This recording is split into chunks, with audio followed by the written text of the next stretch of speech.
హైదరాబాద్ చందానగర్లో విషాద ఘటన జరిగింది. చందానగర్ పోలీస్ స్టేషన్ పరిధిలోని రాజేందర్ నగర్ రెడ్డి కాలనీలో 4వ తరగతి చదువుతున్న ప్రశాంత్ అనే 9 ఏళ్ల విద్యార్థి తన ఇంట్లో ఆత్మహత్య చేసుకొని చనిపోయాడు. పూర్తి వివరాల్లోకి వెళ్తే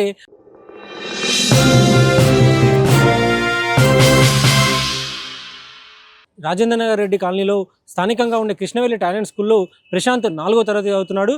నిన్న రాత్రి తన ఇంట్లో స్కూల్ ఐడి కార్డు ట్యాగ్ తోటి తను ఆత్మహత్య చేసుకొని చనిపోయాడని తెలిసింది. ఇక కుటుంబ సభ్యులకు ఈ తెలిసిన తర్వాత కన్నీటి పర్యంతమయ్యారు. ఇక వెంటనే పోలీసులకు కుటుంబ సభ్యులు ఫిర్యాదు చేశారు. దీంతో పోలీసులు ఘటనా స్థలానికి చేరుకొని ఇక్కడ పూర్తి వివరాలు సేకరిస్తున్నారు. అన్ని కోణాల్లో అసలు ఈ ఆత్మహత్య గల కారణాలు ఏంటిది, ఎందుకోసం చేసుకోవాల్సి వచ్చింది అని అన్ని వివరాలు సేకరిస్తున్నారు. అదేవిధంగా స్కూల్కి వెళ్ళి కూడా పోలీసులు ఆరా తీస్తున్నారు. ఇక మరోవైపు తమ కొడుకు ఆత్మహత్యకు పాల్పడడంతో ప్రశాంత్ తల్లిదండ్రులు తీవ్ర మనోవేదనకు గురయ్యారు. ఎందుకంటే 4వ తరగతి చదువుతున్నాడు, 9 ఏళ్ల చిన్నారి కావడంతో తల్లిదండ్రులు కన్నీటి పర్యంతమవుతున్నారు. ఇక ప్రశాంత్ తండ్రి స్థానికంగా ఒక వాచ్మెన్ డ్యూటీ చేస్తున్నాడని కూడా తెలిసింది.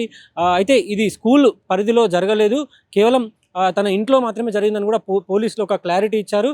ఇక అంటే అంత చిన్న వయసులో ఎందుకు ఆత్మహత్య చేసుకోవాల్సి వచ్చింది, అదేవిధంగా ఎవరైనా అవమానించారా లేదా ఇంకా ఏదైనా అనారోగ్య సమస్యలు ఉన్నాయా, ఇంకా కుటుంబంలోనే ఇంకా ఎవరైనా తనని ఏదైనా కోపడ్డారా, ఇలాంటి అన్ని కోణాల్లో పోలీసులు దర్యాప్తు చేస్తున్నారు. ప్రస్తుతం ప్రశాంత్ మృతదేహం గాంధీ హాస్పిటల్లో ఉంది, అక్కడ పోస్ట్మార్టం పనులు జరుగుతున్నాయి.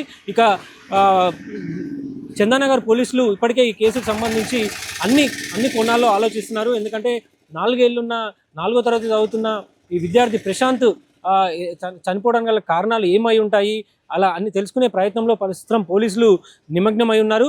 అటు స్కూల్లో తను 4వ తరగతి చదువుతున్నాడు కాబట్టి తన తోటి స్నేహితులని, అదేవిధంగా స్కూల్ టీచర్లని, దీంతోపాటు స్థానికంగా చుట్టుపక్కల ఉన్న వాళ్ళని అందరినీ కూడా పోలీసులు ఎంక్వైరీ చేస్తున్నారు. అదేవిధంగా కుటుంబ సభ్యుల్లో కూడా ఎవరైనా అనుమానితులు ఉంటే వాళ్ళని కూడా పోలీసులు ఎంక్వైరీ చేస్తున్నారు. మొత్తానికి గతంలో అంటే విద్యార్థులు కొంతమంది హాస్టల్లో ఉండి అక్కడ చనిపోయే ఘటనలు మనకి వినిపించేవి. అయితే ప్రస్తుతం ఆ ఒత్తిడి, చదువుకోవడం దానికి సంబంధించిన ఒత్తిడి, ప్రెషర్, దాన్ని ఫీల్ అవి చాలామంది విద్యార్థులు చనిపోయిన ఘటనలు మనం చూసాం. అంటే 9వ తరగతి 8వ తరగతి చదువుతున్న విద్యార్థులు ఇంటి నుంచి దూరంగా ఎక్కడో రెసిడెన్షియల్ హాస్టల్లో వాళ్ళని జాయిన్ చేసినప్పుడు ఇంటి నుంచి దూరంగా ఉండడం, తల్లిదండ్రులకు దూరంగా ఉండడంతో ఒకేసారి వాళ్ళు ఒక మనోవేదనకు గురయ్యి కొంతమంది ఆ స్కూల్ బిల్డింగ్లను మించి దూకడం, అదేవిధంగా ఇతర మార్గాల ద్వారా ఆత్మహత్యకు పాల్పడ్డ ఘటనలు ఎన్నో చూసాం. అయితే ఈ ప్రస్తుతం చందానగర్లో జరిగిన ఈ ఘటన ఎందువల్ల జరిగింది, దానికి సంబంధించి అన్ని వివరాలను కూడా పోలీసులు దర్యాప్తులో తేలుతుంది. అయితే ప్రస్తుతం కుటుంబ సభ్యులు గాంధీ హాస్పిటల్ చేరుకుని అక్కడ తమ కొడుకు ప్రశాంత్ మృతదేహాన్ని తీసుకొని ఆ తర్వాత మిగిలిన అంత్యక్రియ ప్రక్రియ అంతా కూడా చేస్తారు.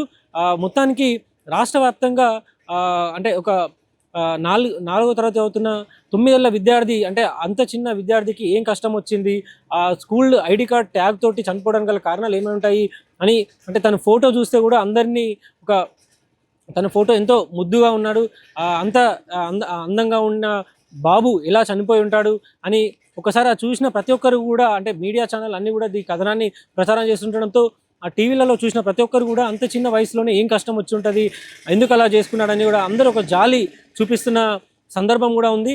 అయితే మొత్తానికి ఈ కేసుకు సంబంధించి పోలీసులు పూర్తి స్థాయిలో దర్యాప్తు చేస్తున్నారు. మరిన్ని వివరాలు, అసలు ఆత్మహత్య గల కారణాలు, ప్రశాంత్ చేసుకోవడం గల కారణాలను దర్యాప్తు తర్వాత పూర్తి డీటెయిల్స్ అన్నీ కూడా బయటకు వస్తాయి. ప్రస్తుతానికైతే పోస్ట్మార్టం, ఆ తర్వాత ప్రశాంత్ మృతదేహానికి అంత్యక్రియలు, ఈ ప్రక్రియను చేసేందుకు కుటుంబ సభ్యులు ప్రయత్నం చేస్తున్నారు. కెమెరామెన్ భరత్తో విశాల్, ఆంధ్రప్రభ.